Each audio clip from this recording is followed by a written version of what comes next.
लोकसभा सदस्य सुप्रिया सुले ने lower house में एक प्राइवेट मेंबर्स बिल इंट्रोड्यूस किया है, जिसका उद्देश्य इंडिया में वर्कर्स और एम्प्लॉइज के लिए वर्क लाइफ बैलेंस को प्रमोट करना है। यह bill the right to disconnect bill 2025 उन एंटिटीज, कंपनीज या सोसाइटीज पर अपने एम्प्लॉइज के टोटल रिम्यूनरेशन के 1% के रेट से सैंक्शन लगाने की बात करता है,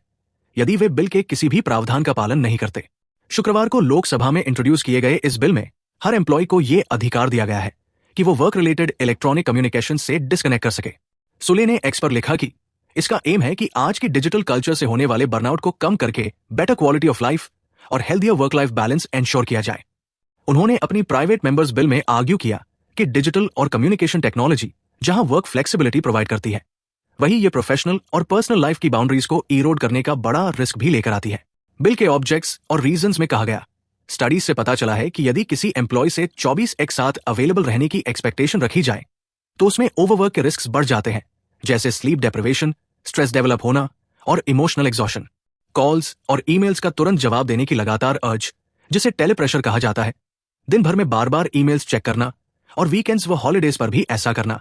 ये सब एम्प्लॉइज के वर्क लाइफ बैलेंस को बुरी तरह प्रभावित करता है। बिल में कहा गया कि एक स्टडी के अनुसार वर्क रिलेटेड मैसेजेस और ईमेल्स की कांस्टेंट मॉनिटरिंग एम्प्लॉइज के ब्रेन पर इतना लोड डाल सकती है कि उन्हें इन्फोबेसिटी जैसी स्थिति का सामना करना पड़ सकता है। बिल ने आर्ग्यू किया कि एम्प्लॉइज की पर्सनल स्पेस को रिस्पेक्ट करने की जरूरत है और उनके राइट टू डिस्कनेक्ट को रिकॉग्नाइज करना चाहिए, यानी कि वे अपने एम्प्लॉयर के कॉल्स, ईमेल्स आदि का जवाब आउट ऑफ आवर्स में न दें। बिल में यह भी कहा गया कि एम्प्लॉइज के राइट्स को रिकॉग्नाइज करने के साथ साथ कंपनीज की कम्पिटिटिव जरूरतों और उनकी डाइवर्स वर्क कल्चर्स को भी कंसिडर किया गया है। इसलिए राइट टू डिस्कनेक्ट के नियमों में फ्लेक्सिबिलिटी दी गई है और इसे कंपनीज और एम्प्लॉइज के बीच होने वाले सर्विस टर्म्स के नेगोशिएशन पर छोड़ा गया है। डिजिटल ट्रांसफॉर्मेशन ने एम्प्लॉयमेंट कॉन्ट्रैक्ट्स की कंडीशंस, जैसे वर्क का टाइम और प्लेस, पर सीधा प्रभाव डाला है। इसी कारण बिल में आर्ग्यू किया गया है कि यदि कोई employee out of work hours में काम करने के लिए अग्री करता है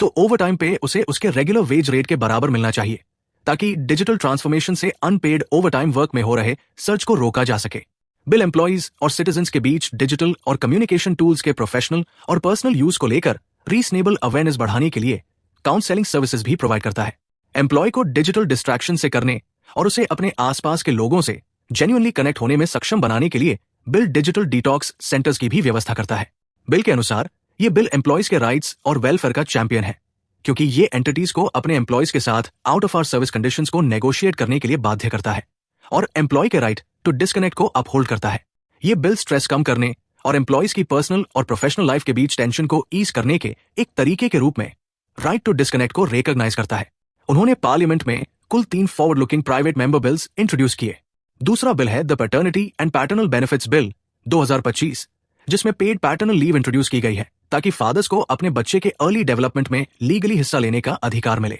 यह पारंपरिक मॉडल को तोड़ता है, न्यू मदर की वेलबींग को सपोर्ट करता है